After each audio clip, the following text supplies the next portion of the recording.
কসম ওয়াদা করে বলছি, শহীদ জিয়ার বিএনপিকে দিল্লির দাস হতে দিব না।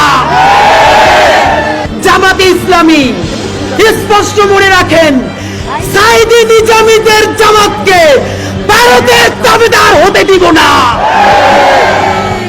এনসিপির ভাইয়েরা মনে রাখো, শত শত জুলাইয়ের রক্তের মধ্য দিয়ে নেতা হইছো তোমরা। যদি এই জুলাইকে বেঁচে দিয়া দিল্লির দাসত্ব করে ক্ষমতায় আসতে চাও, হাসিনার চেয়েও ভয়ানক পরিণতি হবে।